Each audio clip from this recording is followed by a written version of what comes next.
আমরা আল্লাহ পাকের শুকরিয়া আদায় করে শেষ করতে পারবো না। ওয়া ইন তাউদ্দু নি'মাতাল্লাহ লা তুহসুহা, তোমরা যদি আল্লাহর নিয়ামত গণনা করতে থাকো কখনো গুণে শেষ করতে পারবে না। আল্লাহ পাক এ কারণেই বলেছেন লা ইন শাকারতুম লা আযীদান্নাকুম, তোমরা যদি আমার শুকরিয়া আদায় করো আমি তোমাদের প্রতি আমার নিয়ামতকে বাড়িয়ে দেব। ওয়া লা ইন কাফারতুম ইন্না আযাবি লাশাদীদ, কিন্তু তোমরা যদি অকৃতজ্ঞ হও, কুফরি করো, আমার নিয়ামতকে অস্বীকার করো, তাহলে জেনে রেখো যে আমার আযাব বড়ই কঠিন। আল্লাহ পাক কে? মান রব্বুক, মান রব্বুকুম, কে আল্লাহ? এটা একটা প্রশ্ন, কারণ এখন এমন একটা সভ্যতার জন্ম হয়েছে যে সভ্যতা সারা বিশ্বকে শাসন করছে, যাদের বক্তব্য হচ্ছে আল্লাহ বলতে কেউ নাই।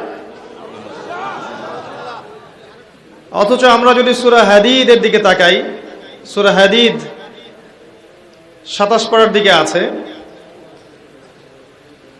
সেখানে আল্লাহ পাক বলেছেন হুয়াল আউয়ালু ওয়াল আখিরু ওয়াজ যাহিরু ওয়াল বাতিন, আল্লাহ পাকই হচ্ছে প্রথম, তিনি প্রথম, তিনি শেষ, তিনি প্রকাশ্য, তিনি গোপন।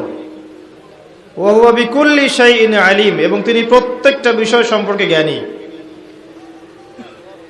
তিনি প্রথম, তার মানে যখন মহাবিশ্বের কিছুই ছিল না, শুধুমাত্র আল্লাহ রব্বুল আলামিন ছিলেন। আমরা কি বিশ্বাস করি এটা? যখন মহাবিশ্বের কিচ্ছু ছিল না, আল্লাহ পাক ছিলেন। হুয়াল আউয়াল, তিনি প্রথম। ইতিহাস শুরু হয়েছে আল্লাহ থেকে, ইতিহাস শেষ হবে আল্লাহ গিয়ে। যখন কিচ্ছু ছিল না আল্লাহ পাক ছিলেন, যখন কিছুই থাকবে না আল্লাহ পাক থাকবেন। আল্লাহ রাব্বুল আলামিন প্রথমে সৃষ্টি করেছেন আরশ, ওয়া কানা আরশুহু আলাল মা, আর আল্লাহ পাকের আরশ ছিল পানির উপরে। কিসের উপরে? পানির উপরে। এরপর আল্লাহ রাব্বুল আলামিন সৃষ্টি করেছেন কলম। কি করেছেন? কলম। এবং কলমকে বলেছেন উকতুব, কলম তুমি লিখো। কলম বলেছেন মাযা আকতুব, আমি কি লিখব? আল্লাহ বলেছেন কিয়ামত পর্যন্ত যত কিছু হবে সমস্ত বিষয় লিখে ফেলো। কলম সমস্ত বিষয় লিখে ফেলেছে আল্লাহর জ্ঞান থেকে। ওয়া হুয়া বিকুল্লি শাইইন আলিম, আল্লাহ পাক অতীত, বর্তমান, ভবিষ্যৎ সমস্ত কিছুর ঊর্ধ্বে মহাজ্ঞানী। কেমন মহাজ্ঞানী আল্লাহ পাক? আমাদের এখানে আমরা যারা বসে আছি বা যাদের কাছে লেকচারগুলো পৌঁছে যাবে অনলাইনের মাধ্যমে, অফলাইনের মাধ্যমে, যারাই এই লেকচারগুলো শুনবে তারা জান্নাতে যাবে না জাহান্নামে যাবে? আর জান্নাতে গেলে জান্নাতে যাওয়ার 1000 বছর পর তারা কি করবে? আর জাহান্নামে গেলে জাহান্নামে যাওয়ার 1 কোটি বছর পর তারা কি আযাব ভোগ করবে? আল্লাহ পাক এই মুহূর্তে সেটা জানেন। আমি কি বুঝাতে পারছি আল্লাহ পাক কেমন জ্ঞানী? জ্ঞানের উৎস কি? জ্ঞানের উৎস কে? জ্ঞানের উৎসর দিকে আমি পরে আসছি। আল্লাহ পাক কলম সৃষ্টি করে প্রত্যেকটা বিষয়কে লিখতে বলেছেন। কলম লিখে ফেলেছে, কালি শুকিয়ে গেছে, কলম উঠিয়ে নেওয়া হয়েছে।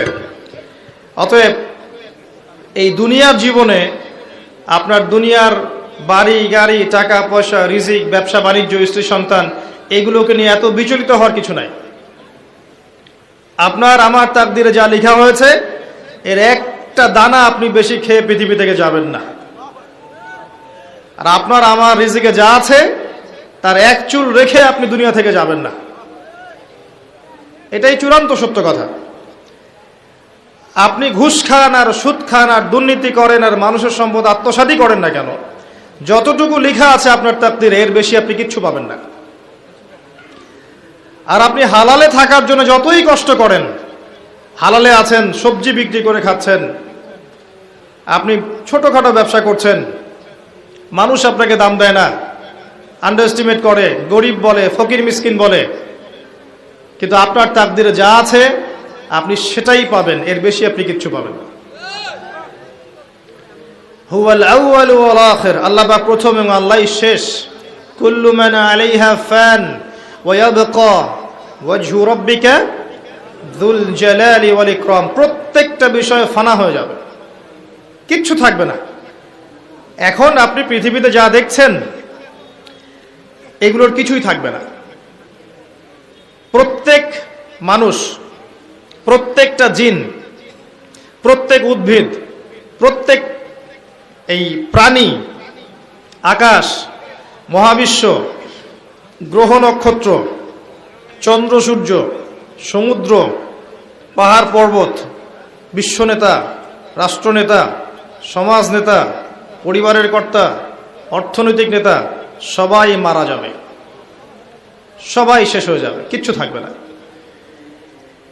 এই বিষয়টা আগে ভালো করে হজম করতে হবে যে আমরা এখানে থাকতে আসিনি, আমরা এই দুনিয়ায় থাকতে আসিনি, আমরা এখানে এসেছি চলে যেতে।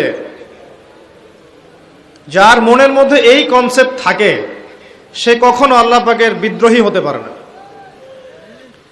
সে কখনো আল্লাহ দ্রোহিতা করতে পারে না, কুফরি করতে পারে না, শিরক করতে পারে না, আল্লাহর অবাধ্য হতে পারে না। যার মনের মধ্যে এই চিন্তা বদ্ধমূল যে আমি এখানে থাকতে আসিনি, আমি এখানে মুসাফিরের মতো এসেছি, গাছের ছায়া বিশ্রাম নিচ্ছি, বিশ্রাম নিয়ে শেষ হবে চলে যাব। যারাই আল্লাহ দ্রোহিতায় লিপ্ত হচ্ছে, শিরিক করছে, বেদাত করছে, হারাম খাচ্ছে, ঘুষ খাচ্ছে, সুদ খাচ্ছে, জেনা করছে, আল্লাহ দ্রোহিতা করছে, আল্লাহর বিধানকে অস্বীকার করছে, তারা ইনডাইরেক্টলি ধরে নিয়েছে যে তারা মনে হয় পৃথিবীতে চিরকাল থাকবে। কারণ যদি কিয়ামতের মাঠের কথা তাদের স্মরণ থাকতো তারা কখনো এই কাজগুলো করতে পারতো না, পারতো? এবার আসেন, আল্লাহ পাক কলম সৃষ্টি করে তাকদির লিখেছেন, অতএব তাকদির নিয়ে প্রিয় ভাইয়েরা বিচলিত হবেন না। আপনার তাকদিরে যা আছে আপনি পাবেন, যা নাই কোশ্চিন কালেও পাবেন না, ফুল স্টপ। আপনার তাকদিরে যা আছে আপনি পাবেন, না পেয়ে আপনি দুনিয়া থেকে যাবেন না, ফুল স্টপ। আর আপনার তাকদিরে যা নাই সারা দুনিয়ার মানুষ মিলে আপনাকে দিতে পারবে না, এই চিন্তাটা আগে মাথার মধ্যে সেট করেন। এই চিন্তা যার মধ্যে ইনস্টল করা আছে সে আত্মহত্যা করে না কখনো, সে হতাশ হয় না কখনো, সে ভয় পায় না, আল্লাহর পরে চলতে গিয়ে পিছু পা হয় না, সে জালেমের সামনে মাথা নত করে না। যার মাথায় এই চিন্তা আছে যে আল্লাহ যা লিখেছেন এটা হবে, যা লিখেন নাই সারা দুনিয়ার মানুষ মিলে সেটা হবে না, সিম্পল। এর মধ্যে আল্লাহ পাক পরীক্ষায় ফেলবেন, ওই বিষয়টা ডিফারেন্ট। আমি অবশ্যই তোমাদেরকে পরীক্ষা করব ভয় দিয়ে, ক্ষুধা দিয়ে, সন্তানের কি ইন্তেকাল দিয়ে, ফসলের ক্ষতি দিয়ে, সম্পদের ক্ষতি দিয়ে আমি পরীক্ষা করব। কিন্তু যারা সবর করবে এবং যারা এই কনসেপ্ট রাখবে ইন্না লিল্লাহি ওয়া ইন্না ইলাইহি রাজিউন, এদেরকে আল্লাহ পাক প্রশংসা করেছেন, ইনশাআল্লাহ এরা সফল হবে। আল্লাহ পাক তাকদির লিখে ফেলেছেন, তাকদির নিয়ে টেনশন করবেন না, রিজিক নিয়ে টেনশন করবেন না। এখনকার যুব সমাজের সবচেয়ে বড় টেনশন রিজিক। একটা জব, একটা ভালো জব, একটা ভালো ব্যবসা, সে সিকিউরড লাইফ চাচ্ছে, রিজিক নিয়ে চিন্তা করবেন না। আপনার কাছে যে রিজিক আছে এটা আপনার কাছে আসবেই ইনশাআল্লাহ। হয়তো সময় লাগছে কিন্তু আপনার কাছে আসবে ইনশাআল্লাহ তাআলা। আপনি হালালের উপর থাকবেন, ন্যায়ের উপর থাকবেন, আপনি অন্যায় পথে রিজিক সার্চ করবেন না। আপনার তাকদিরে যে রিজিক আছে আপনার কাছে আসবে ইনশাআল্লাহ। এবার আসেন, আল্লাহ পাক এরপরে সৃষ্টি করেছেন মহাবিশ্ব, এই পুরো মহাবিশ্ব। তাকদির লিখার পরে মহাবিশ্ব কয় দিনে? ফি সিত্তাতি আইয়াম, 6 দিনে। মাত্র 6 দিনে আল্লাহ পাক পুরো মহাবিশ্ব সৃষ্টি করেছেন।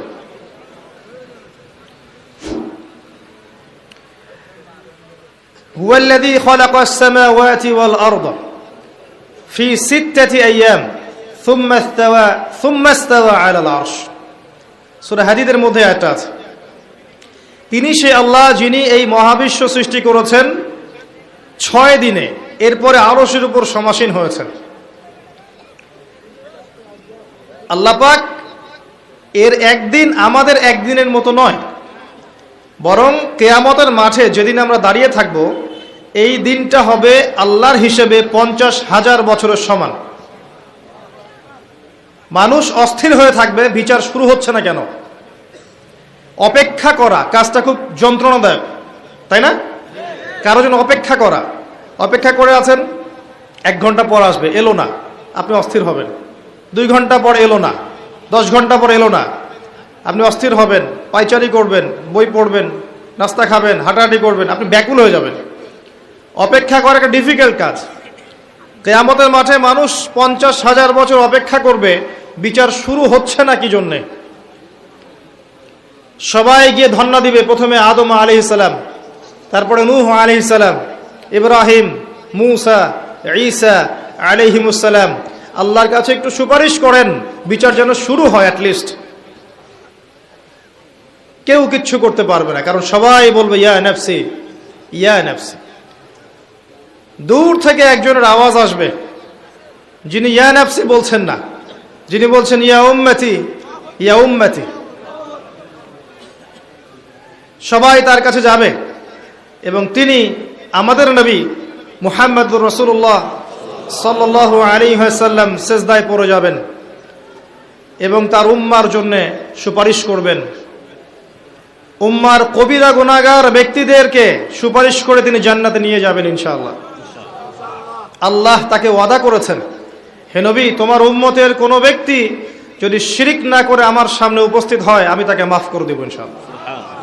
হাদিসে কুদসির মধ্যেও আছে যে, হে আদম সন্তান, তুমি যদি দুনিয়ার সমান পাপ নিয়ে, আসমান জমিন সমান পাপ নিয়ে আমার সামনে দাঁড়াও, কিন্তু আমার সাথে কাউকে শরিক করনি, তাহলে আমি আল্লাহ তোমার সামনে আসমান জমিন সমান ক্ষমা নিয়ে উপস্থিত হব ইনশাআল্লাহ। শোনেন, 1000-999 জন মানুষ জাহান্নামে যাবে, প্রতি 1000-999 জন মানুষ জাহান্নামে যাবে। সহিহ বুখারীর হাদিস 4 বার এসেছে। এখানে ইকুয়েশনটা এমন না যে ম্যাথামেটিক্যালি ক্যালকুলেট করতে হবে, এমন নয়। এটা দিয়ে আধিক্য বোঝানো হচ্ছে, বেশিরভাগই জাহান্নামে যাবে। এই কথা আল্লাহ পাক কিন্তু সূরা আরাফের মধ্যেও বলেছেন 179 নম্বর আয়াতে, ওয়ালাকাদ যারানা লিজাহান্নামা কাসীরাম মিনাল জিন্নি ওয়াল ইনস। একই বিষয়, কোরআন হাদিস পরস্পর মিলে যায়। এখানে একটা বিষয় বুঝতে হবে, আল্লাহ পাক বলেছেন সূরা নিসার মধ্যে, ইন্নাল্লাহা লা ইয়াগফিরু আন ইউশরাকা বিহি ওয়া ইয়াগফিরু মা দুনা যালিকা লিমান ইয়াশা। আল্লাহ পাক তার সাথে শিরকের গুনাহ মাফ করবেন না, এছাড়া যে কোনো গুনাহ আল্লাহ পাক যাকে ইচ্ছা মাফ করতে পারেন। তার মানে যে বেশিরভাগ মানুষ জাহান্নামে যাচ্ছে, তাদের আমলনামায় কোন পাপ থাকতে পারে? কথা বোঝা যাচ্ছে কি? নিঃসন্দেহে তাদের আমলনামায় শিরকের পাপ থাকবে। এটা বুঝতে আপনাকে পিএইচডি করার দরকার নাই। আল্লাহ পাক শিরক ব্যতীত যে কোনো পাপ যাকে ইচ্ছা মাফ করতে পারেন। তার মানে তারা জাহান্নামে যাচ্ছে বিকজ অফ শিরক। আমাদের মুসলিমরা এখন শিরক বোঝে না, অমুসলিমরা তো শিরক করেই।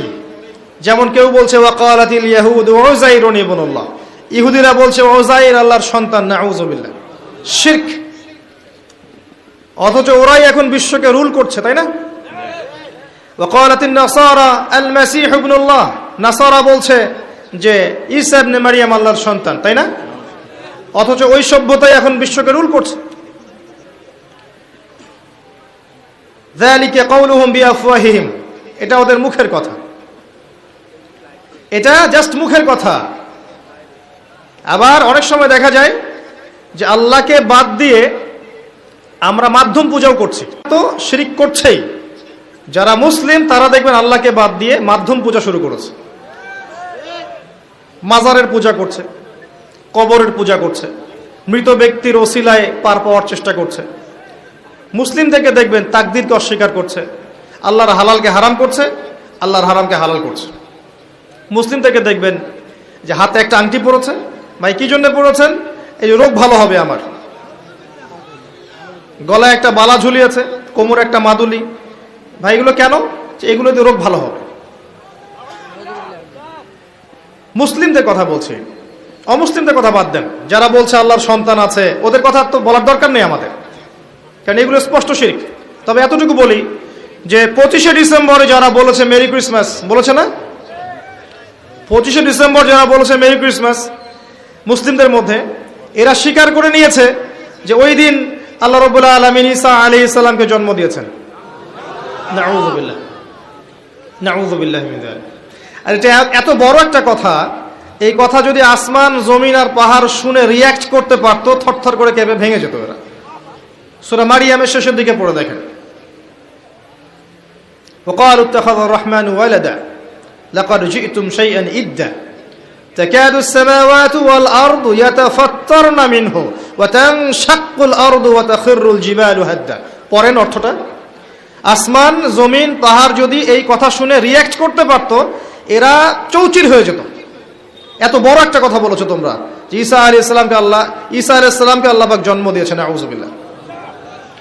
তো এরা তো শিরক করছেই। মুসলিমরাও দেখবেন এই যেগুলো বললাম, আল্লাহকে বাদ দিয়ে অন্যের কাছে দোয়া করছে, আল্লাহকে বাদ দিয়ে অন্যকে সেজদা করছে, আল্লাহকে বাদ দিয়ে অন্যের কাছে নজর মানত করছে, আল্লাহকে বাদ দিয়ে অন্যের জন্য জবাই করছে, আল্লাহর তাকদীরকে অস্বীকার করছে, আল্লাহর হালালকে হারাম করে নিচ্ছে, আল্লাহর হারামকে হালাল করে নিচ্ছে।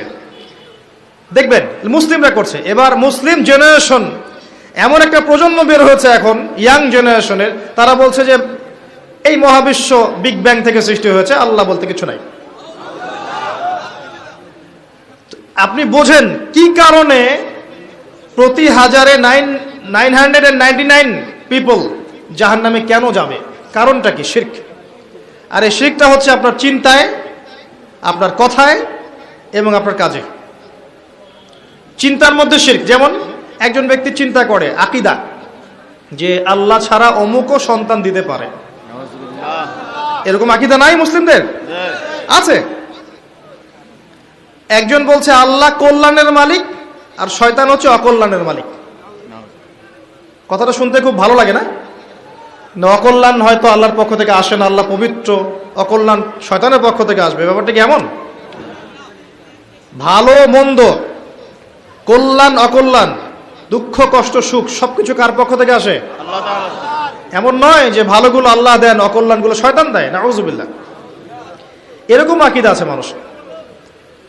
কিছু মানুষ বলছে তাকদীর বলতে কিচ্ছু নাই, মানুষ নিজেই তার কর্মের নিয়ন্ত্রণ, শিরক। কিছু মানুষ বলছে যে ভাগ্যই সব, মানুষের কাজের কোনো স্বাধীনতা নাই। মানে ভাগ্যই সব, আমার কাজের কোনো স্বাধীনতা নাই, আমি কলের পুতুল। চুরি করেছো কেন? আল্লাহ তাকদীর লিখেছে তাই। সুদ খাও কেন? ঘুষ খাও কেন? রিলিফের মাল মেরে খাও কেন? আল্লাহ তাকদীর লিখেছে তাই। এরকমও কিছু মানুষ আছে। প্রত্যেক পদে পদে আপনি শিরক পাবেন। আপনি আল্লাহকে ছাড়া সেজদা দেখতে পারবেন, আল্লাহকে ছাড়া মানুষ নজর করছে, মানত করছে, কসম করছে, কুরবানি করছে, সেজদা করছে, দোয়া করছে এবং ওসিলা পূজা করছে যে আল্লাহ বাদ দিয়ে অমুকে আমাকে পরকালে পার করিয়ে দিবে। নাউযুবিল্লাহ বলছেন ঠিকই, কিন্তু আমাদের দেশের বহু মানুষের আকীদা এমন যে আমাকে পরকালে পার করায় দেওয়ার লোক আছে, সমস্যা নাই। শোনেন, পরকালের প্রতিটা সুপারিশ আল্লাহর ইখতিয়ারে। একজন শহীদ, আল্লাহর পথে শহীদ, তিনি কিন্তু সুপারিশ করবেন, কিন্তু তিনি নিজের ক্ষমতায় করবেন না আল্লাহর ক্ষমতায় করবেন? আল্লাহর ক্ষমতায়। আলেম, হাফেজ, আল্লাহর পথের যারা মুজাদ্দিদ ছিলেন, আল্লাহওয়ালা আউলিয়া মানুষ, নবীগণ, সিদ্দিকগণ, সুহাদা, সুপারিশ করবেন নিজেদের ক্ষমতায় না আল্লাহর ক্ষমতায়? আকীদা স্পষ্ট না থাকলে তখন আমল করতে গিয়ে শিরক হয়ে যাবে। আর শিরক হলেই কি হবে? ওই যে বললাম, প্রতি হাজারে 999 জন মানুষ জাহান্নামে যাবে। এবার আসেন, আল্লাহ পাক মহাবিশ্ব সৃষ্টি করেছেন কয়দিনে? এই কিয়ামতের মাঠ কত বছর হবে? কে সেজদা করবেন, সুপারিশ করবেন আমাদের জন্য? মুহাম্মদ সাল্লাল্লাহু আলাইহি ওয়াসাল্লাম। এবার আসেন, যে নবী আমার জন্য সুপারিশ করবেন, যেই নবী আমার জন্য হাউজে কাউসারে দাঁড়িয়ে থাকবেন, যেই নবীকে আমাকে কবরে দেখানো হবে, এবং জিজ্ঞাসা করা হবে মান হাযা রাজুল বুইসা ফীকুম, কতজন যুবক, কতজন মানুষ আর কতজন মুসলিম মুহাম্মদ সাল্লাল্লাহু আলাইহি ওয়াসাল্লামের এই সুন্নাহগুলো আমরা মেনে চলি। যাকে কবরে দেখানো হবে, যিনি সুপারিশ করবেন, যিনি আমাদেরকে ছাড়া জান্নাতে যাবেন না, যিনি হাউজে কাউসারে দাঁড়িয়ে থাকবেন, যিনি জান্নাতের দরজায় প্রথম কড়া নাড়বেন এবং যিনি তার উম্মতকে নিয়ে ফিকির করছেন কিয়ামতের মাঠেও, ইয়া উম্মতি ইয়া উম্মতি, উম্মতের মধ্যে কতজন যুব সমাজ মুহাম্মদ সাল্লাল্লাহু আলাইহি ওয়াসাল্লামের সুন্নাহ মেনে চলে বলেন? মুহাম্মদ সাল্লাল্লাহু আলাইহি ওয়াসাল্লামের উম্মাহ এখন ম্যাক্সিমাম মানুষ নামাজ পড়ে না। মুহাম্মদ সাল্লাল্লাহু আলাইহি ওয়াসাল্লামের উম্মার মধ্যে ম্যাক্সিমাম মানুষ এখন কোরআন পড়তে জানে না। মুহাম্মদ সাল্লাল্লাহু আলাইহি ওয়াসাল্লামের উম্মাহ হয়েও আমরা কোরআনের অর্থ বুঝি না, কোরআনের হুকুম আহকাম মানি না,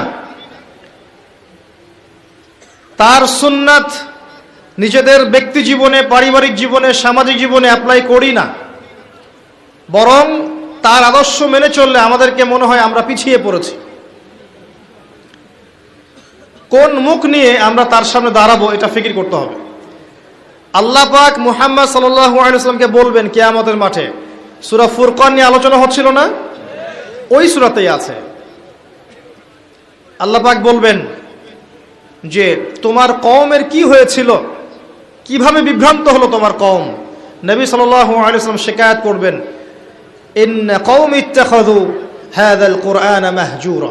শিকায়াতটা শোনেন, শিকায়াতটা শোনেন। নবী সাল্লাল্লাহু আলাইহি ওয়াসাল্লাম বলবেন, আমার কওম হে আল্লাহ কোরআনকে পরিত্যাগ করেছিল, আমার কওম হে আল্লাহ কোরআনকে পরিত্যাগ করেছিল। কি করছি কোরআন কেন্দ্রিক আমরা?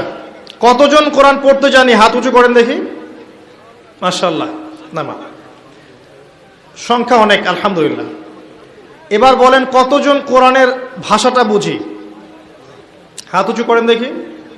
কোরআন পড়েন মাশাআল্লাহ। আয়াতুল কুরসি মুখস্থ আছে কয়জনের? হাত তুলেন। সবার মুখস্থ আছে। এবার বলেন কতজন অর্থ জানেন আয়াতুল কুরসির অর্থ? এটা পরিচিত আয়াত বললাম, একদম পরিচিত। 4-5 জন দেখেন, ইন্না কওমি ইত্তাখাযু হাযাল কুরআনা মাহজুরা। যে কিতাবের ভিতরে ঢুকতে পারিনি আমরা, তার হুকুম আহকাম, বিধিবিধান কেমন করে বাস্তবায়ন হওয়া সম্ভব বলেন? আল কোরআনের আলো যে ঘরে ঘরে জ্বালাতে চাই আমরা, প্রত্যেক ঘরের মানুষ যদি কোরআন না পড়ে, না বোঝে, কিভাবে জ্বলবে আমাকে বলেন? শুধু স্লোগান দিয়ে জ্বলবে? শুধু শোডাউন করে জ্বলবে? আইওয়াশ করে জ্বলবে? আর এই জ্বলানোর দায়িত্ব কি সবার আগে রাষ্ট্রের না ব্যক্তির? ব্যক্তি ঠিক হচ্ছে না, রাষ্ট্রের দিকে আঙ্গুল তোলার কি দরকার? তো নিজেই ঠিক হচ্ছে না। নামাজ পড়তে রাষ্ট্র বাধা দিয়েছে নাকি? কোরআন তেলাওয়াত শিখতে রাষ্ট্র বাধা দিয়েছে? আরবি ভাষা শিখবেন, আপনি ব্যাকরণ শিখবেন, মাদ্রাসায় পড়বেন, কোরআন হাদিস গবেষণা করবেন, রাষ্ট্র বাধা দিয়েছে? নিজেই ঠিক হচ্ছি না, মানুষের দিকে আঙ্গুল তোলার সময়। মাশাআল্লাহ, আপনি তো এমন একটা যুগে আছেন, এখন এমন একটা সমাজে আমরা এখন বসবাস করছি, যেই সমাজে এবং যেই বিশ্বে বৈশ্বিক কন্ট্রোলটা মুসলিমদের হাতেই নাই। পুরো বিশ্বের কন্ট্রোলটা মুসলিমদের হাতে নেই এখন। বিগত 100 বছর ধরে আমরা যে আপোষে ইখতিলাফে লিপ্ত ছিলাম, এই সময়গুলোর মধ্যে পৃথিবীর একটা সভ্যতা এত রাইজ করে গেছে যে তারা এখন আমাদেরকে উঠতে বললে উঠি, বসতে বললে বসি। হ্যাঁ, বাস্তবতা এমন। অনেকে মনে হতে পারে না কথা ঠিক নয়, কথা ভুল। বাস্তবতা এমনই। পৃথিবীর বড় বড় সেকশন, পলিটিক্স, ইকোনমিক্স, আপনার জিওপলিটিক্স, মিডিয়া, সামরিক বিষয়, প্রযুক্তি, শিক্ষা এবং দর্শন, এই সমস্ত বিষয়গুলো এখন পশ্চিমা সভ্যতা নিয়ন্ত্রণ করে। জানেন, আপনি মনে হতে পারে না কথা সম্পূর্ণ ঠিক নয়, কিন্তু বাস্তবতা এমন, বাস্তবতাটা এমন। অথচ সংখ্যায়, ভৌগোলিক দিক থেকে, আয়তনে, জনবলে, প্রাকৃতিক সম্পদে মুসলিমদের চেয়ে সেরা কেউ নাই পৃথিবীতে। তারপরেও আমাদের এই অবস্থার কারণ কি জানেন? ওই যে ইন্না কওমি ইত্তাখাযু হাযাল কুরআনা মাহজুরা। আমার কওম আল্লাহ কোরআন থেকে দূরে ছিল, কোরআনকে পরিত্যাগ করেছিল। কারণগুলো বলছি শোনেন। কারণ হচ্ছে কোরআন থেকে দূরে থাকা, কারণ হচ্ছে নবী সাল্লাল্লাহু আলাইহি ওয়াসাল্লামের সুন্নাহ থেকে দূরে থাকা, কারণ হচ্ছে আপোষে ইখতিলাফ, বিভেদ, অনৈক্য, কারণ হচ্ছে আপোষে গীবত, তহমত, কাদা ছোড়াছড়ি, সমালোচনার সংস্কৃতি, কারণ হচ্ছে আমাদের হারাম রিজিক, কারণ হচ্ছে পারিবারিক আদর্শের মূল্যবোধের অবক্ষয়, কারণ হচ্ছে দুর্নীতি, করাপশন, কারণ হচ্ছে বিশ্বকে চ্যালেঞ্জ করার মানসিকতার অভাব, কারণ ধৈর্যের অভাব, সাহসের অভাব, কারণ হচ্ছে সেই নববী যুগের ঈমান, আমল, তাকওয়ার অভাব। উমর রাদিয়াল্লাহু আনহুর যুগে আমরা এমন ছিলাম? উসমান রাদিয়াল্লাহু আনহুর সময় এমন ছিলাম? আলী ইবনে আবি তালিবের সময় এমন ছিলাম? আবু বকর সিদ্দিকের সময় এমন ছিলাম? উমর রাদিয়াল্লাহু আনহুর যুগে ওই খেজুর পাতার মসজিদে বসে একটা হুঙ্কার ছাড়লে রোমান সম্রাট হিরাক্লিয়াসের এই যে তখ্ত থরথর করে কেঁপে যেত। খেজুর পাতার মসজিদ, বসে আছেন, শুয়ে আছেন খলিফা মাটির মধ্যে, এই যে খেজুরের চাটাইয়ের উপরে। এই খলিফা যদি দাঁড়িয়ে একটা হুঙ্কার দেন, তাহলে রোমক সাম্রাজ্যের এই যে সিংহাসনের নিচের মাটি সরে যাইত। ওদের কথা বাদ দেন, সাহাবায়ে কেরাম রাদিয়াল্লাহু আনহুম আজমাইন, তারা তো মাশাআল্লাহ জান্নাতের সার্টিফিকেট প্রাপ্ত। তার পরের জেনারেশনে আসেন, উমাইয়া খেলাফত, তখন কি আমরা এমন ছিলাম? দীর্ঘদিন প্রায় 132 বছরের মতো তারা শাসন করেছে, তখন কি মুসলিমদের অবস্থা এমন ছিল?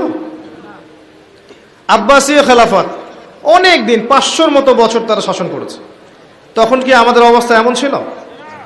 হ্যাঁ, একবার এমন হয়েছিল। কখন জানেন? হালাকু খায়ের সময়। মঙ্গলদের নাম শুনেছেন?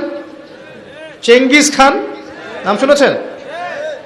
আচ্ছা, ওরা যখন বাগদাদকে আক্রমণ করেছিল, তখন মাত্র 40 দিনের ব্যবধানে বাগদাদকে তারা ধ্বংসস্তূপে পরিণত করেছে।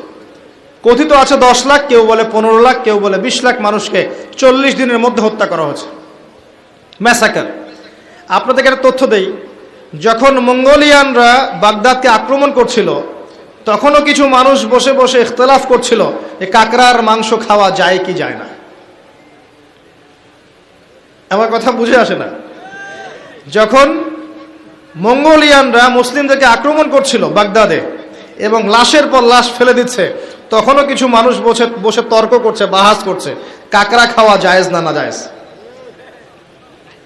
ওই সময় নিশ্চয়ই এটা গুরুত্বপূর্ণ কাজ ছিল নাকি? ওই সময় গুরুত্বপূর্ণ কাজ কি ছিল বলেন? ওদেরকে প্রতিহত করা নয় কি? এখন যারা মুসলিমদের সাথে এমন আচরণ করছে, এখনো কি আমরা সেই কাজই করছি না? এই মানসিকতা থেকে বের না হতে পারলে কি আমাদের উন্নতি হবে ভাই? মৌলিক কাজে আসেন, প্রচুর পড়াশোনা করতে হবে। প্রথম কাজ, একটা দেশ, একটা সরকার থাকে, প্রশাসন থাকে, জনগণ থাকে, ওলামায়ে কেরাম থাকে, যুব সমাজ থাকে, থাকে না? এরা সবাই এক না আলাদা? এরা সবাই একটা নেশন না আলাদা? একে অপরের শত্রু না মিত্র? একে অপরের ভাই না শত্রু? এরা সবাই একটা নেশন না, একটা বডি না? একটা দেহের একটা অংশ আঘাত পেলে অন্য অংশ ব্যথা পায় না? ব্যথা পায়। যদি ব্যথা না পায় তাহলে ওই অংশটা প্যারালাইজ না? অবশ্য আমরা সবাই এক, এই কনসেপ্টটা ভুলে গেছি আমরা এখন। আমরা সবাই মিলে যে একটা জাতি, কনসেপ্টটা ভুলে গেছি। আমরা আপোষে নিজেদের সাথে লড়ছি, ধর্মনেতা আরেক ধর্মনেতার সাথে, এক আলেম আরেক আলেমের সাথে, এক বক্তা আরেক বক্তার সাথে, এক পলিটিক্যাল দল আরেক পলিটিক্যাল দলের সাথে, একটা ধর্মীয় দল একটা ধর্মীয় দলের সাথে। দেখবেন আমরা আপোষে লড়ছি, অথচ আমরা সবাই কিন্তু এক। প্রথমত আমরা আল্লাহর বান্দা, এরপর আমরা মুসলিম, আমরা একই জাতীয়তায় বিশ্বাসী। এখন একটা বিভক্ত জাতিকে দমন করা কি কঠিন না সহজ? কথা বলেন, সহজ না কঠিন? যখন আমরা বিভক্ত, তখন আপনাকে আমাকে সহজেই তারা দমন করতে পারবে, কোনো সমস্যা নেই।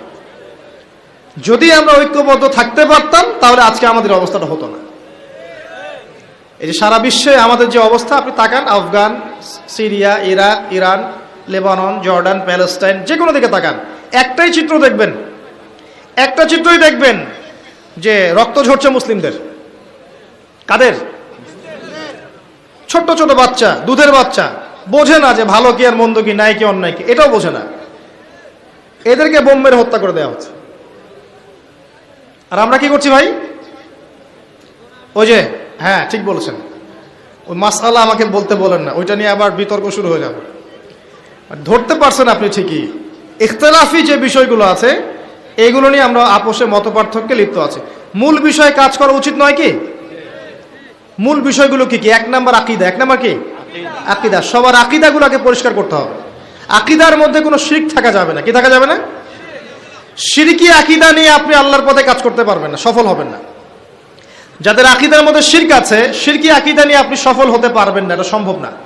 2 নাম্বার, আমল ঠিক করতে হবে। আমলের মধ্যে বেদাত রাখা যাবে না। কি রাখা যাবে না? বেদাত রাখা যাবে না, সুন্নত থাকতে হবে। 3 নাম্বার, রিজিক খাবো, হারাম থাকা যাবে না, হালাল থাকতে হবে। না খেয়ে মারা যাবো তাও যাবো, হারাম খাবো না। কথা বোঝা যায় কি?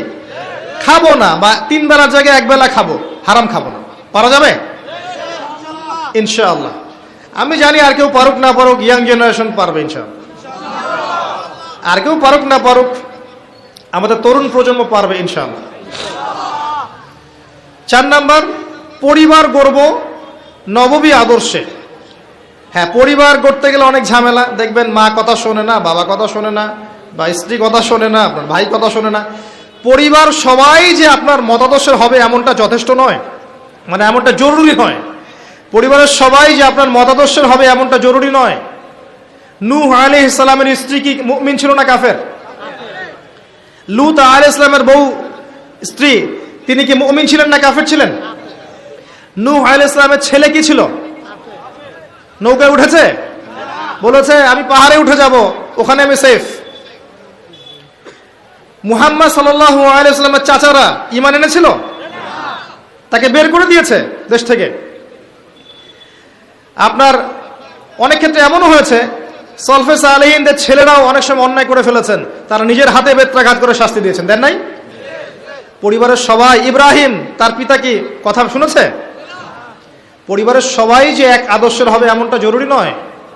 কিন্তু আপনাকে আপনার আন্ডারে আপনার স্ত্রী, আপনার সন্তান, এদেরকে নিয়ে আদর্শ ইসলামিক পরিবার করতে হবে। আর বাকিদেরকে আপনি দাওয়াত দিবেন, কবুল করলে আলহামদুলিল্লাহ, না করলে আপনার দায়িত্ব শেষ। মূল কাজের কথা বলছিলাম, আকীদা ঠিক করা, শিরক থাকবে না। আমল ঠিক করা, বেদাত চলবে না।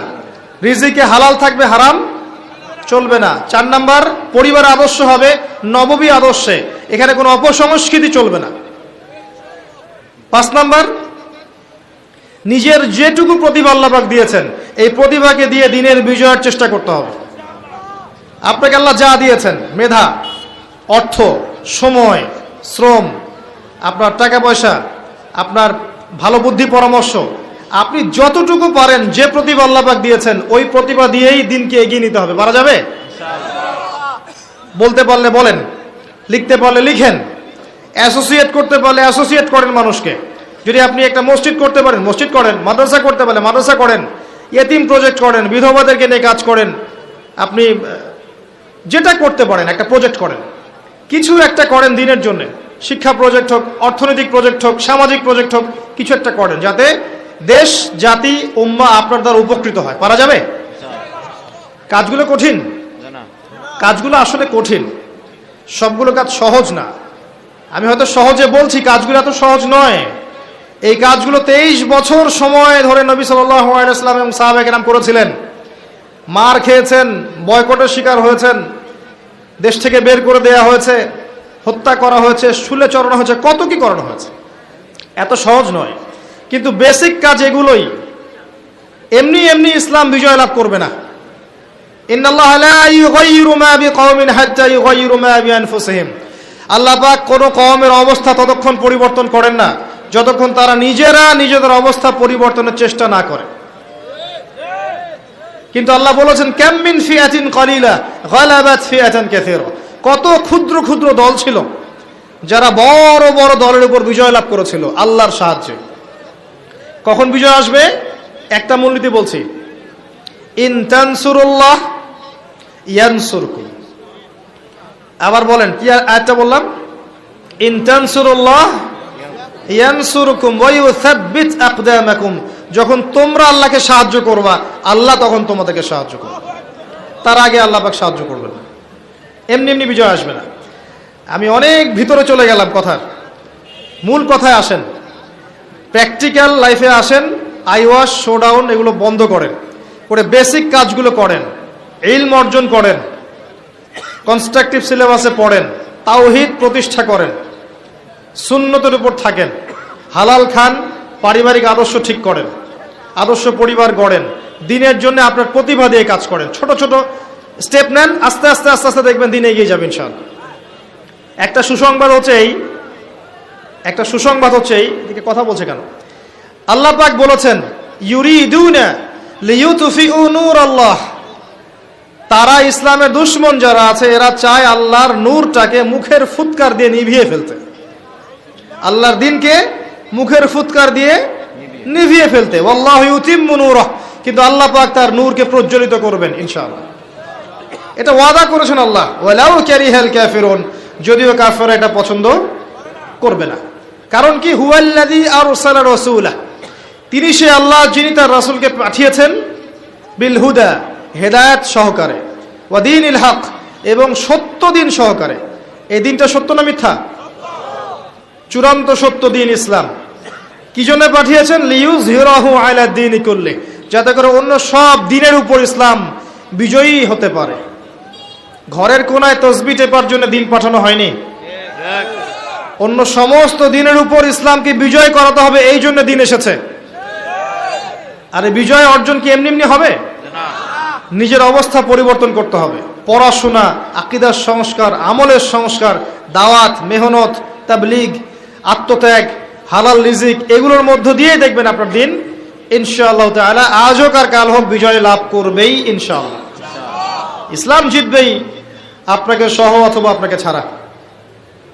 এবার আসেন শেষের অংশে চলে আসে। আমরা যে কথাটা থেকে শুরু করেছিলাম যে বেশিরভাগ মানুষ জাহান্নামে যাবে শিরকের কারণে, আর মুহাম্মদ সাল্লাল্লাহু আলাইহি ওয়াসাল্লাম আমাদের জন্য একমাত্র আদর্শ, যিনি পরকালে আমাদের জন্য সুপারিশ করবেন, কেউ করবে না। আমরা যদি, যুবক ভাইরা শোনেন, আমরা যদি আমাদের আদর্শ চিনতে ব্যর্থ হই, আমাদের আদর্শ ফিক্স করে নেই পশ্চিমার কোনো নায়ককে বা কোনো নায়িকাকে বা কোনো খেলোয়াড়কে বা কোনো সঙ্গীত মিউজিশিয়ানকে, কোনো জাদুকরকে, কোনো অ্যাক্ট্রেসকে, ঠিক আছে, কোনো নেতাকে, কাউকে যদি আমরা আমাদের আদর্শ ফিক্স করে নেই, আমরা মুহাম্মদ সাল্লাল্লাহু আলাইহি ওয়াসাল্লামের শাফায়াত পাবো না। অন্য কেউ পারুক না পারুক আপনারা পারবেন ইনশাআল্লাহ। সেটা হলো আপনাদের জীবনের লাইফ ফ্রেমটাকে নবী সাল্লাল্লাহু আলাইহি ওয়াসাল্লামের সুন্নাহ দিয়ে সাজান। এছাড়া সবচেয়ে বড় কোনো কাজ নাই আমাদের এখন। আপনার পুরো জীবন, আপনার দেহ, আপনার চেহারা, আপনার পোশাক আশাক, আপনার কথাবার্তা, আপনার আকীদা, আপনার আমল, আপনার চলাফেরা, প্রতিটা বিষয় হবে মুহাম্মদ সাল্লাল্লাহু আলাইহি ওয়াসাল্লামের অনুকরণে। পারা যাবে? আজকের ওয়াজ শোনার পরে দাড়ি ছেড়ে দিবেন, হাত তোলেন কে কে? দাড়ি ছাড়তে বলেছি, কাটতে বলি নাই। দাড়ি ছেড়ে দিবেন আজকের লেকচার শুনে কে কে? হাত উঁচু করেন। বোঝেন নাই? ও দাড়ি রাখা, রাখা, ছেড়ে দেয়া মানে রাখা, রাখা। দাড়ি রাখবেন কে কে? হাত তোলেন। আগামী রমজান আসার আগেই গাল ভর্তি দাড়ি দেখতে চাই। হাত নামান। এটা একটা সুন্নত, শোনেন, এটা এমন একটা সুন্নত যেটা আপনার সাথে কবরে যাবে। শোনেন, কথাটা বোঝেন। আপনি অনেক সুন্নাহর উপর আমল করেন, কিন্তু সব সুন্নত দেখা যাবে না মরা যাওয়ার পরে। মরার পরে সব সুন্নত দেখা যাবে না, কিন্তু আপনার লাশের সাথে দেখা যাবে আপনার দাড়ি ছিল কিনা। এটা সবচেয়ে স্পষ্ট সুন্নত যা আপনার সাথে কবরে যাবে। রাখা যাবে দাড়ি ইনশাল্লাহ? নাকি গার্লফ্রেন্ড নিষেধ করছে? বউ নিষেধ করে? গার্লফ্রেন্ড একটা আযাব। সময় যাবে, মেধা যাবে, হায়াত যাবে, টাকাও যাবে। আর জীবনও চলে যেতে পারে। আর দাড়ি রাখেন, ইনশাল্লাহ পারিবারিক জীবনে ভালো হবে। দাড়ি দেখেন, একটা কথা বলে শোনেন, যারা জিনা করে তাদের এক্সাম্পলটা, আর যারা হালালভাবে বিয়ে করে তাদের এক্সাম্পলটা অনেকটা এমন। যারা হালালভাবে বিয়ে করে ওরা সিংহের মতো, দিবালোকের মধ্যে তারা স্ত্রীদেরকে নিয়ে ঘুরছে, তাই না? বুক ফুলিয়ে সাহসের সাথে, সে আমার স্ত্রী, মনে কোনো ভয় আছে, সংশয় আছে? তার চলাটা আলোর নিচে, সানশাইন, ডে লাইটের নিচে, সে বুক ফুলিয়ে সিংহের মতো ওয়াইফকে নিয়ে হাঁটছে বা ঘুরছে। আর যারা জিনা করবে দেখবেন তাদের চরিত্র হচ্ছে ইঁদুরের মতো। ইঁদুর দিনের বেলা, রাতের এই দিনের আলোর মধ্যে কিন্তু সে কাজ করতে পারে না, সে রাতের অন্ধকারে কাজ করে। কথা বুঝতে পারছেন? যখন আপনি এই যে অবৈধ সম্পর্কে থাকবেন, এটা ইঁদুরের স্বভাব। সিংহের স্বভাব নিয়ে নেন, হালালভাবে বিয়ে করে দিবালোকে স্পষ্টভাবে স্ত্রীকে নিয়ে ঘোরেন,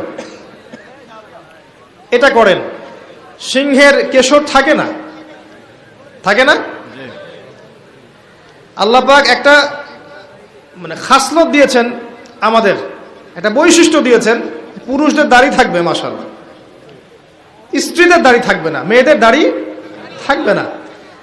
আর ওই যে হাদিসটা বারবার আমার মাথায় নক করে, দুইটা হাদিস বারবার নক করে। একটা হচ্ছে যে কিয়ামতের আগে আগে এক শ্রেণীর মেয়ে আসবে যারা কাপড় পরেও নগ্ন থাকবে, এই হাদিসটা আছে না? আরেকটা হাদিস হচ্ছে মেয়েদের সংখ্যা কমবে, ছেলেদের সংখ্যা মেয়েদের সংখ্যা বাড়বে, ছেলেদের সংখ্যা কমবে, এবং মেয়েরা ছেলেদের পোশাক পরবে।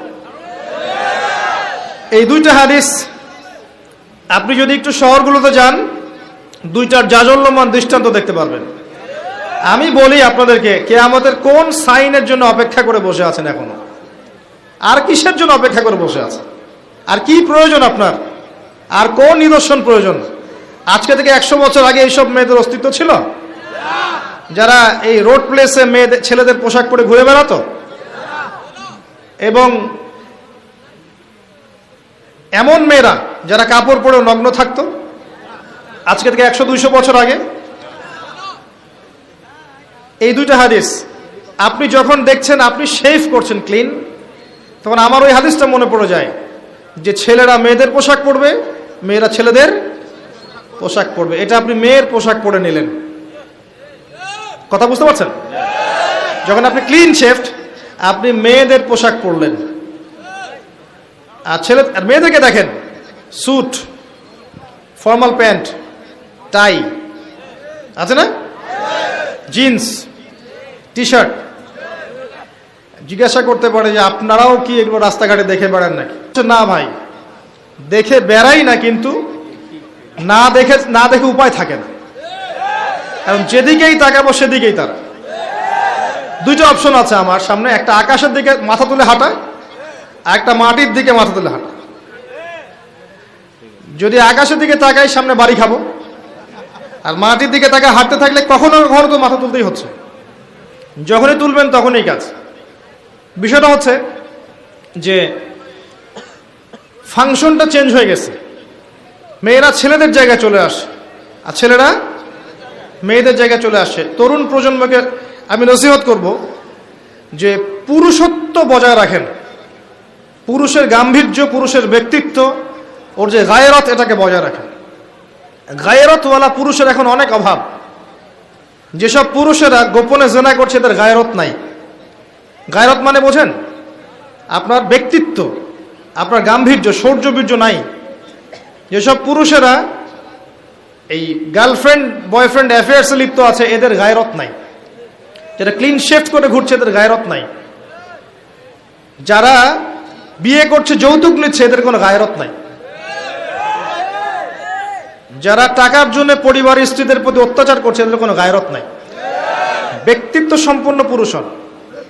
এমনকি দেখা যাবে দিনের ক্ষেত্রে এসেও যদি আপনি দিনকে দুনিয়ার বিনিময়ে বিক্রি করে দেন, তাহলে আপনারও গায়রত নাই, আপনারও ব্যক্তিত্ব নাই, গাম্ভীর্য নাই, শৌর্যবীর্য বলে কিছু নাই। পুরুষরা হবে পুরুষের মতো। একটু সাহাবীদের জীবনীগুলো পড়বেন, একটু নবী সাল্লাল্লাহু আলাইহি ওয়াসাল্লামের জীবনীটা পড়বেন, স্পেশালি 4 খলিফার জীবনীগুলো পড়বেন, ইসলামের ইতিহাসগুলো পড়ে দেখবেন পুরুষদের ফাংশন কি ছিল সমাজের মধ্যে, তারা কিভাবে শৌর্য বীর্যের সাথে এই পুরো সমাজটাকে এগিয়ে নিয়ে গিয়েছিল। ব্যক্তিত্ব ছিল, গাম্ভীর্য ছিল, কথাবার্তায়, চলাফেরায়, আচরণে, চেহারায় একটা সিংহ সিংহ ভাব ছিল। এখন আপনি খেয়াল করে দেখেন, এই তরুণ প্রজন্মের দিকে দেখেন, অ্যাটিটিউডগুলো দেখেন, চেহারা, কথাবার্তা, behaviour, dress up, get up, চলাফেরা, ব্যক্তিত্ব, রুচি সব দেখবেন মেলি মেলি। ফাংশন চেঞ্জ হচ্ছে ভাই। আমি কিয়ামতের আলামত দেখছি, এগুলো আলামত মাইন্ডসেট চেঞ্জ হয়ে গেছে।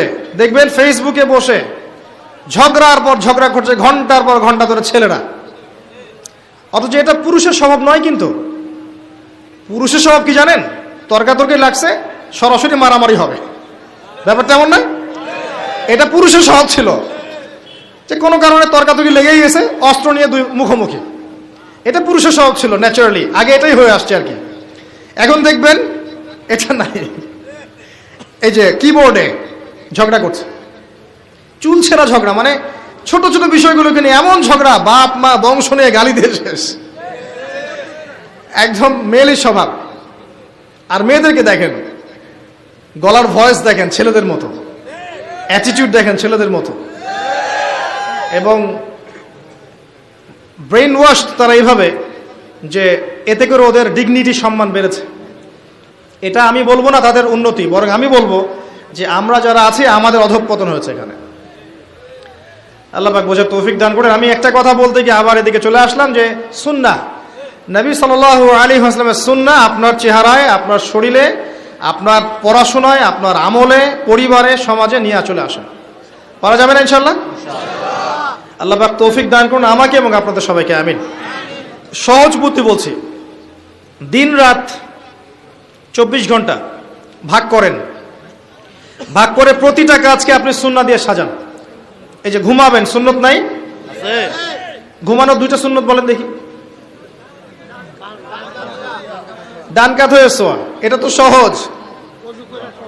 অজু করে শোয়া, ডান কাতে শোয়া, অজু করে শোয়া, আয়াতুল কুরসি পাঠ করা, সূরা ফালাক নাস ইখলাস পাঠ করা, দম করা, সারাগা মাসাহ করা, সূরা বাকারার শেষ 2 আয়াত বা 3 আয়াত পাঠ করা, পড়লে সূরা কাফিরুন পাঠ করা, আরো পড়লে সূরা মুলক পাঠ করা, 33 বার সুবহানাল্লাহ, 33 বার আলহামদুলিল্লাহ, 34 বার আল্লাহু আকবার, শুয়ে পড়েন আল্লাহুম্মা বিইসমিকা আমুতু ওয়া আহইয়া।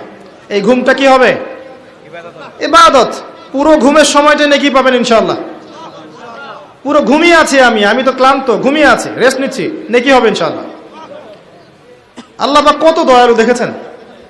আল্লাহ পাকের কাছে 100 ভাগ দয়া ছিল, মানে আছে, ছিল না আছে, এর 1 ভাগ আল্লাহ পাক দিয়েছেন পুরো সৃষ্টি জগৎকে, 99% রেখেছেন তার কাছে। এই দয়া দিয়ে আল্লাহ পাক কিয়ামতের মাঠে আমাদেরকে মাফ করবে ইনশাআল্লাহ। ঘুম থেকে উঠলেন, ওযু করলেন, সালাত আদায় করলেন, সুন্নাহ ইবাদত হয়ে গেল।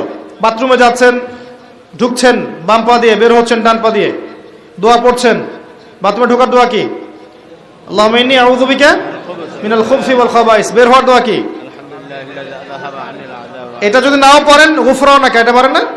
ছোট্ট দোয়া, এটা বললে হয়ে যায়, ব্যাস নেকি হয়ে গেল। আমি কষ্ট পাচ্ছি টয়লেটের কারণে, আমার কষ্টটা আল্লাহ বের করে দিলেন, আর আমি দোয়া পরে ঢুকলাম, বের হলাম, নেকি। এটা নেকি, আপনি নেকি পেয়েছেন। স্ত্রী সহবাস করেছে একজন মানুষ, মনে করে হালাল, স্ত্রী সহবাস করেছে, এই স্ত্রী সহবাস করার কাজটার জন্য তার আমল নামায় নেকি লেখা হয়েছে। আর কি চান আল্লাহ পাক, আর কি দিবেন বলেন? খেতে বসেছি, খাওয়াটা আমার জন্য, আল্লাহর জন্য। কার স্বার্থ? আমার স্বার্থ। আমি খাচ্ছি বিসমিল্লাহ, খাওয়ার পর আলহামদুলিল্লাহ। আবার খেন, আবার নবীর সুন্নত অনুযায়ী খায়েন, আমাদের মতো হুজুরদের সুন্নত অনুযায়ী খায়েন না। আমি নিজেকে তো এক্সাম্পল দিলাম। কিছু মানুষ আছি আমরা, খাওয়ার সুন্নতের বালাই নাই, সুন্নতের ওয়াজ করে যাচ্ছি, খাওয়ার সুন্নতের বালাই নাই। সুন্নতের ওয়াজ করে খাওয়ার টেবিলে বসেছে, মাশাআল্লাহ 10টা আইটেম, পেটে 10 ভাগ খাবার দিয়ে ভর্তি, আর বলছে এই বয়সে না খেলে কোন বয়সে খাবো? মাশাআল্লাহ, খাওয়ার 1 ভাগ, কয় ভাগ? এক ভাগ ফাঁকা, এক ভাগ ফাঁকা রাখতেই হবে, নাহলে আপনি অসুস্থ হয়ে যাবেন। ইসলামের হিস্ট্রিতে ইসলামের যারা মুজাহিদ ছিল, মুজাহিদ, মুজাদ্দেদ, ইমাম, খতিব, মুহাদ্দিস, মুফাসসির, কারো ভুঁড়ি ছিল আমার জানা নাই, কারো ভুঁড়ি ছিল আমি কখনো পাইনি। একজনকে পেয়েছি, উমর রাদিয়াল্লাহু আনহুর যুগে এক ব্যক্তি ভুঁড়ি নিয়ে হাঁটছেন, মাশাআল্লাহ। যাদের আছে মাইন্ড করবেন না, আমি ইনসাল্ট করতে যাচ্ছি না। সে ভুঁড়িটা নিয়ে হাঁটছিল, উমর রাদিয়াল্লাহু আনহু হাতে লাঠি থাকতো, লাঠি দিয়ে গুতা দিয়েছেন পেটের মধ্যে, দিয়ে বলেছেন মা হাদা, মা হাদা বলেছেন, অথবা মা হাদিহি বলেছেন, আমি ভুলে গেছি শব্দটা, অনেকদিন আগে পড়েছিলাম। তো সে ব্যক্তি বলেছে হাদা, হাদা মিন বারাকাতিল্লাহ, এটা আল্লাহর বরকত। তখন ইবনুল খাত্তাব তিনি বলেছেন বাল আযাব মিন ইনদিল্লাহ, বরং এটা আল্লাহর আযাব, বোকা লোক কোথাকার। হিস্ট্রিতে কখনো ছিল না যে মুসলিমদের এমন ভুঁড়ি হতে পারে। হ্যাঁ, আমি আখিরুজ্জামানের হাদিসে পেয়েছি, শোনেন, আখিরুজ্জামানের হাদিসে পেয়েছি শেষ জামানে এক শ্রেণীর লোক আসবে মুসলিম, যাদের ভুঁড়ি থাকবে, আরামে ঠেস দিয়ে বসে থাকবে। এই হাদিসটা আছে। অনেক সময় দেখা যায় দিনের দায়িত্ব পালন করছি, দিনের দায়িত্ব পালন করছি, আমার মাশাআল্লাহ উঁচা একটা ভুঁড়ি নেই, শোভা পায় না আপনার দিনের দায়িত্ব, কারণ নিজের দেহের মধ্যেই সুন্নত আদায় করতে পারেন নাই, আমাকে সুন্নত শিখাবেন কি আপনি? এক্সারসাইজ করেন, খান পরিমিত, এক ভাগ ফাঁকা রাখেন। এই যে খাচ্ছেন, এই খাওয়াটা কি হচ্ছে? নেকি হচ্ছে, খাওয়াটা নেকি হচ্ছে। আবার খাওয়ার পরে আপনি ধরেন মসজিদে গেলেন, ইবাদত করলেন, নামাজ পড়লেন, নেকি হচ্ছে। বের হয়ে আসলেন, বাসায় চলে আসলেন, পরিবারকে সময় দিচ্ছেন, নেকি হচ্ছে। আপনি মাদ্রাসায় চলে গেলেন, দিনের জ্ঞান অর্জন করছেন, নেকি হচ্ছে। বা আপনি দিনের কোনো একটা প্রজেক্ট বাস্তবায়ন করছেন, কম্বল বিতরণ করবেন শীতকালে, মনে করেন, নেকি হচ্ছে। আপনার নিয়তটাকে ঠিক করেন, প্রত্যেকটা কাজ সুন্নাহ মতো করেন, ঘুম থেকে শুরু করে রাষ্ট্র চালানো পর্যন্ত সব কাজ নেকি হবে ইনশাআল্লাহ।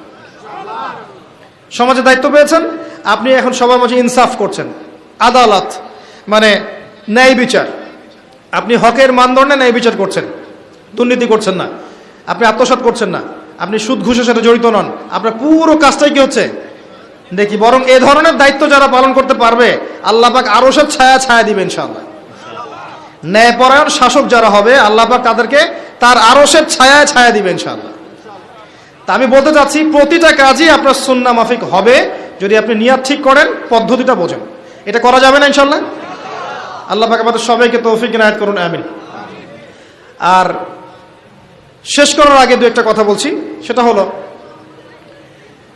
যে আমাদের যে সময়টা আপনি দেখছেন, এই সময়টা শেষ সময় নয়, এরপরেও আরো সময় আসবে, দিন এগিয়ে যাবে ইনশাআল্লাহ তাআলা। আস্তে আস্তে আপনি দেখবেন যে উম্মার দুরবস্থাগুলো দিন দিন দূর হচ্ছে, এবং দূর হবে কাদের মাধ্যমে, কাদেরকে আল্লাহ কবুল করবেন, কাদের মাধ্যমে আল্লাহ খেদমত নেবেন, এটা আল্লাহ পাকের সম্পূর্ণ নিজস্ব ইখতিয়ার। হুয়াল আউয়ালু ওয়াল আখির, ওই যে কথাটা বলেছি, আল্লাহ প্রথম, আল্লাহ শেষ। এখন যা দেখছেন, সময় এমন থাকবে না। এখন আপনি দেখছেন বিশ্বের মধ্যে ফাসাদ, আপনি দেখছেন জিওপলিটিক্সের ফাসাদ, ইকোনমিক্সের ফাসাদ, পরিবারে ফাসাদ, সংস্কৃতিতে ফাসাদ, বেহায়াপনা, পর্নোগ্রাফি, জেনা, অশ্লীলতা, নোংরামি চারপাশে দেখছেন। এমন অবস্থা থাকবে না চিরকাল ইনশাআল্লাহ।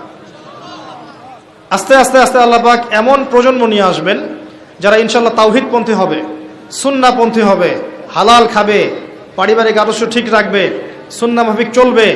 ইনশাআল্লাহ দেখবেন দিনের জন্য তারা দাওয়াতি কাজ করবে, দিনের জন্য তারা মেহনত করবে, দিনকে এগিয়ে নিবে। আল্লাহ পাক তাদের হাতে ইসলামের বিজয়ের পতাকা দিবেন ইনশাআল্লাহ তাআলা। এটা কত বছর পর, কত শতাব্দী পর, আল্লাহু আ'লাম, আমরা জানি না। তা আমরা যদি আমাদের বেসিক দায়িত্বগুলো পালন করতে পারি, ইনশাআল্লাহ তাআলা ইসলাম বিজয় লাভ করবেই ইনশাআল্লাহ আযজা ওয়া জাল্লা। হতাশ হবেন না, হীনবল হবেন না। ওয়ালা তাহিনু ওয়ালা তাহজানু ওয়া আনতুমুল আ'লাউনা ইন কুনতুম মুমিনিন। আবারও বলছি, ইন তানসুরুল্লাহ ইয়ানসুরুকুম, তোমরা যদি আল্লাহকে সাহায্য করো তবেই আল্লাহ পাক তোমাদেরকে সাহায্য করবেন। ওয়া ইউসাব্বিত আকদামাকুম, তোমাদের পদযুগল আল্লাহ পাক সুদৃঢ় করে রাখবেন। শেষ করার আগে সূরা হাদীদ থেকে আর দুইটা কথা বলে শেষ করছি। সূরা হাদীদ নিয়ে কথা বলছিলাম, এখান থেকে শুরু করেছিলাম। আল্লাহ যেমন শুরু এবং শেষ, এর মাঝখানে আল্লাহ পাক যেমন এই মহাবিশ্ব সৃষ্টি করে আমাদেরকে দুনিয়ার হায়াত দিয়েছেন, এই হায়াতটাকে আমাদেরকে মূল্যায়ন করতে হবে। কি করতে হবে? এই হায়াতটাকে আল্লাহ পাক তুলনা করেছেন একটা আয়াতের সাথে। এটা বলে আমি শেষ করছি, শোনেন। এই দুনিয়ার জীবনের হায়াতটাকে আল্লাহ পাক তুলনা করেছেন এমন ভাবে, ই'লামু, তোমরা জেনে রাখো, আন্নামাল হায়াতুদ দুনিয়া, এই দুনিয়ার হায়াতটা হচ্ছে লাইবুন, খেলা, খেলাধুলা, ওয়া লাহুম, ঠাট্টা, মানে এটা অহেতুক, ওয়া জিনাতুন ওয়া তাফাখুরুম বাইনাকুম ওয়া তাকাসুর, চাকচিক্য, একে অপরের প্রতিযোগিতা, প্রাচুর্যের মোহ ছাড়া কিছুই নয়। এটা আমাদের দুনিয়ার হায়াত। ওয়া মা হাযিহিল হায়াতুদ দুনিয়া ইল্লা মাতাউল গুরুর, এটা সম্পূর্ণ ধোঁকা, মরিচিকা ছাড়া কিছুই নয়। অতএব দুনিয়ার হায়াতটা যেহেতু মরিচিকা, আল্লাহ একটা কাজ দিয়ে দিয়েছেন, সাবিকু ইলা মাগফিরাতিম মির রাব্বিকুম ওয়া জান্নাহ, দুনিয়ার জীবনকে প্রাধান্য না দিয়ে তোমরা আল্লাহর ক্ষমা এবং জান্নাতের দিকে ছুটে চলো। উইদ্দাত লিল্লাযিনা আমানু বিল্লাহি ওয়া রাসূলিহি, এই জান্নাত তাদের জন্য প্রস্তুত করা আছে যারা আল্লাহ এবং তার রাসূলগণের প্রতি বিশ্বাস স্থাপন করেছে। এরাই সেই মানুষ যারা নূর পাবে। কি পাবে? নূর পাবে। ইয়াউমা তারাল মুমিনিনা ওয়াল মুমিনাত ইয়াসআ নূরুহুম বাইনা আইদিহিম ওয়া বিআইমানিহিম, এরাই সেই ব্যক্তি যারা নূর পাবে আল্লাহর। কিয়ামতের দিন ডানে এবং সামনে নূর ছুটতে থাকবে ইনশাআল্লাহু আযজা ওয়া জাল্লা। মুনাফিকরা বলবে, নাকতাবিস মিন নূরিকুম, কিছু নূর আমাদেরকে দাও, আমরা তোমাদের সাথেই ছিলাম। ওদেরকে বলা হবে, কিলা রজিউ ওয়ারাকুম ফালতামিসু নূরা, পিছনে যাও, তোমাদের নূর খুঁজে বের করো, কারণ দুনিয়ার হায়াত তোমাদেরকে প্রতারিত করেছে। প্রিয় ভাইরা, দুনিয়ার জীবনটাকে চূড়ান্ত জীবন মনে করবেন না। আপনার ৬০-৭০ বছরের হায়াতটাকে কাজে লাগান, তাওহীদের উপর থাকেন, সুন্নাহর উপর থাকেন, দুনিয়ার জীবনকে প্রয়োজন মনে করেন, মানুষের সাথে কম মিশেন, কম কথা বলেন, বেশি বেশি পড়েন, আমল করেন, তাজকিয়া অর্জন করেন, হালাল খান, দিনের বিজয়ের জন্যে আপনার জান, মাল, সময়, শ্রম যা আল্লাহ আপনাকে দিয়েছেন এটা দিয়ে মেহনত করেন। ইনশাআল্লাহ তাআলা এই তরুণ প্রজন্ম এবং আমাদের আগামী